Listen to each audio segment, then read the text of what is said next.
Hello दोस्तों, आप सभी को मगध क्लासेस के यूट्यूब चैनल पे हार्दिक स्वागत है। सीटेट का आंसर की जारी हो चुका है। विद्यार्थियों को आंसर की मिलाने में काफी कठिनाइयों का सामना करना पड़ रहा है। आइए इस वीडियो के माध्यम से आप सीखेंगे कि आप जिस डेट में एग्जाम दिए हैं उस डेट के एग्जाम को आंसर की से आप किस प्रकार से मिलाएंगे। तो विद्यार्थी, सबसे पहले बात को आप समझ लीजिए। सीटेट ने भिन्न भिन्न डेट में जो एग्जाम लिए थे वो भिन्न भिन्न डेट में एग्जाम के परीक्षा का जो आपका क्वेश्चन था वो जारी किया था और वहां से जाकर आपको प्रश्न को लोड करना होगा और प्रश्न लोड करने के बाद उस प्रश्न को जो आंसर दिए गए हैं उससे आपको मिलाना होगा और मिलाने के बाद आप जो एग्जाम देकर आए हैं फिर उसको आपको मिलाना पड़ेगा। तो आइए इस प्रक्रिया को मैं आपको बताता हूं कि आप किस प्रकार से सीटेट के आंसर की मिलाएंगे। देखिए विद्यार्थियों, ये दिए गए हैं आपके सीटेट के ऑफिशियल वेबसाइट पर जो भिन्न भिन्न डेट में एग्जाम हुए हैं उनके प्रश्न और इनके आंसर जो आज जारी किए गए हैं। तो यहां पे जब देखेंगे तो पहला जो आपका प्रश्न है, बालक का विकास किन क्षेत्रों में बटा है। ध्यान से देखिएगा, ये जो आप पार्ट देख रहे हैं ये आपके सीटेट के ऑफिशियल वेबसाइट पर भिन्न भिन्न डेट में जो एग्जाम हुए थे वो एक क्वेश्चन है, ये आपका आंसर की है। और इधर जो आप देख रहे होंगे ना, ये विद्यार्थियों के द्वारा बनाए गए क्वेश्चन है जो विद्यार्थी भिन्न भिन्न डेट में एग्जाम दिए थे। यानी पहले क्या करना पड़ेगा कि आंसर की को इससे मिलाना पड़ेगा और यहां जो सही होगा इस ऑप्शन को आपको इसमें मिलाना पड़ेगा। हमारी बात को समझ गए होंगे। तो यहां पे देखिए आपका फर्स्ट क्वेश्चन है कि बालक के विकास क्षेत्र को किन क्षेत्रों में बांटा गया है। यहां पे फर्स्ट का ऑप्शन नंबर 3 है। 3 क्या है? शारीरिक, संज्ञानात्मक, गामक और सामाजिक।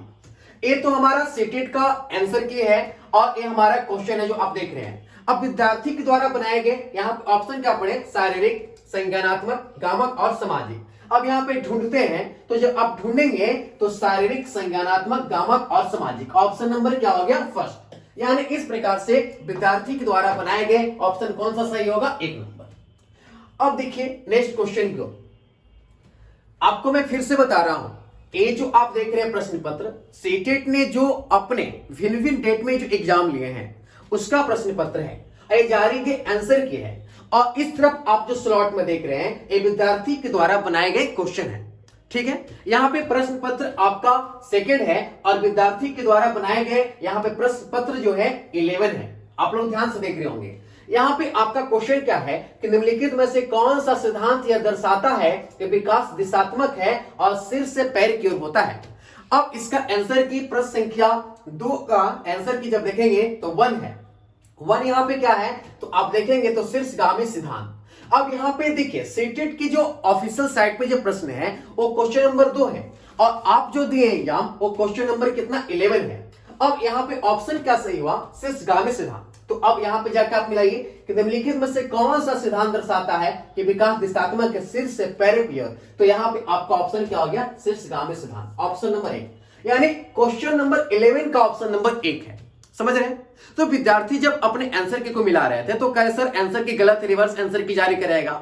तो देखिए मैं आपको बता दिया कि सबसे पहले आपको सीटेट के ऑफिशियल वेबसाइट पे जाके आपको सबसे पहले क्वेश्चन पेपर को वहां पे डाउनलोड करना है, फिर आंसर से मिलाना है और उसके बाद आप जो बनाकर आए हैं फिर उसका आंसर मिलाएंगे इस प्रकार से जिस प्रकार से मैं मिला रहा हूं। चलिए नेक्स्ट क्वेश्चन पे आते हैं। नेक्स्ट क्वेश्चन देखिए विद्यार्थियों, नेक्स्ट क्वेश्चन जब आप लोग यहां पे देखेंगे, नेक्स्ट क्वेश्चन आप लोग यहां पे जब देखेंगे तो नेक्स्ट क्वेश्चन क्या है? ध्यान से देखिएगा। राघव शिशु था जब उसके माता पिता स्नेह से वंचित रहना पड़ा। बाल अवस्था के आगे चरण में उसे बहुत सा संवेदनशील अध्यापक मिले, फिर भी लोगों पर विश्वास था करने परेशानी होती थी। वह जोखिम मिलने का साहस नहीं दिखा पाता था। राघव के विषय में कौन सा विकास का एकदम स्पष्ट वर्णित करता है। अब यहाँ प्रश्न संख्या 3 का आप लोग देखिए, प्रश्न संख्या 3 है। 3 का आंसर क्या है? 2। क्या आंसर? 2। अब यहाँ पे देखिए 2 क्या हो गया? आरंभिक वादी के अनुभवों का क्या मुद्दा।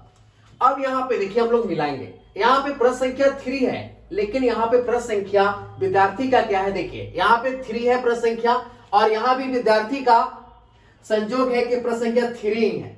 तो इसका आंसर क्या देंगे? आरंभिक वाद के अनुभवों का मुद्दा। यानी इस प्रकार से ऑप्शन नंबर क्या हो गया? 2। और यहाँ पे भी आप लोग देख रहे थे, यहाँ भी ऑप्शन नंबर क्या हो गया? 2। चलिए नेक्स्ट क्वेश्चन की ओर चलते हैं हम लोग।